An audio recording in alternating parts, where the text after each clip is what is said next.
আসসালামু আলাইকুম ভিউয়ার্স, আবারও আপনাদের সামনে হাজির হয়েছি একটি ইন্টারেস্টিং ভিডিও নিয়ে।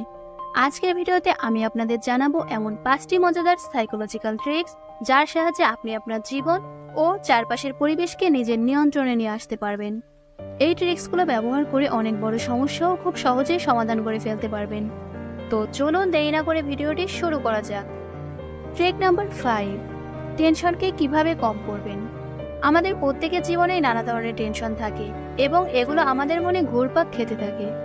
অনেক সময় টেনশনের পরিমাণ এত বেশি হয়ে যায় যে সেটা আমাদের জন্য একটা ট্রমার রূপ ধারণ করে।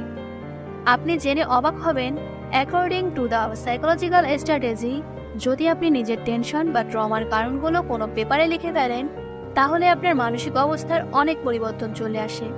ফলস্বরূপ তাৎক্ষণিকভাবে এবং পরবর্তীতে ধীরে ধীরে আপনার মধ্য থেকে ট্রমা বা দুশ্চিন্তা কমতে থাকে। কেননা যখন আপনি আপনার চিন্তাগুলোকে পেপারে লিখতে শুরু করেন তখন আপনার কাছে সবকিছু একদম ক্লিয়ার হয়ে যায়। অ্যাজ এ রেজাল্ট আপনি নিজেকে সঠিকভাবে জাজ করতে পারেন এবং আপনি আজকেই এই ট্রিকটি ট্রাই করে দেখতে পারেন।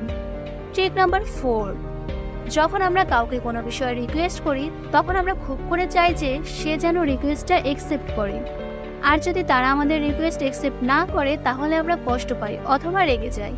কিন্তু আপনি কি কখনো ভেবে দেখেছেন আপনার রিকোয়েস্ট করার পদ্ধতিটা আদৌ ঠিক আছে কিনা? আপনি কি জানেন সাইকোলজিক্যালি রিকোয়েস্ট করার সঠিক পদ্ধতিটা কি?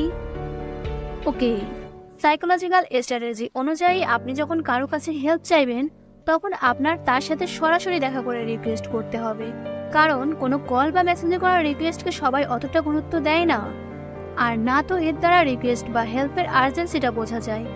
উল্টো দিকে আপনি যদি পার্সোনালি সামনাসামনি গিয়ে কোনো রিকোয়েস্ট করেন তখন সামনের ব্যক্তি যেন অকওয়ার্ড ফিল না করে বা নিজের বন্ড সঠিক রাখার জন্য আপনার রিকোয়েস্ট একসেপ্ট করে নেয়।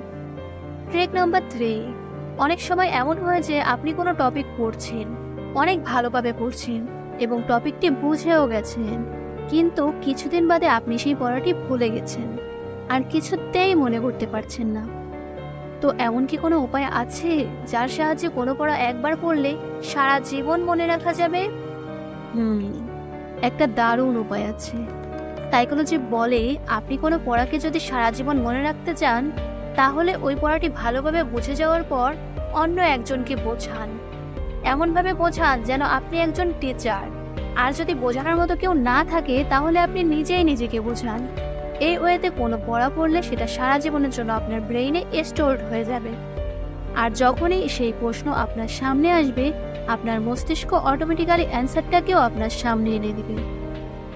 ট্রিক নাম্বার 2, অনেক সময় এমন হয় যে আমরা বুঝতে পারি না সামনের ব্যক্তির বলা কথাগুলো সত্যি নাকি মিথ্যা। এই সিচুয়েশনে লোকদের বিশ্বাস করা অনেক কঠিন হয়ে দাঁড়ায়। তবে সে সত্যি নাকি মিথ্যা বলছে এটা জানার একটা উপায় রয়েছে।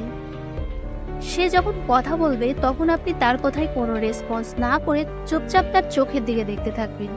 তার কথা শুনবেন কিন্তু কিছু বলবেন না, তার চোখের দিকে তাকিয়ে থাকুন। এতে কি হবে? এতে সামনের ব্যক্তি অকওয়ার্ড ফিল করতে শুরু করবে, আর সে ভাববে হয়তো আপনি তার মিথ্যাটাকে ধরে ফেলেছেন এবং নার্ভাস হয়ে সত্যটাই বলে দিবে। ট্রিক নাম্বার 1, কোনো কাজকে ইনস্ট্যান্ট কিভাবে শুরু করবেন।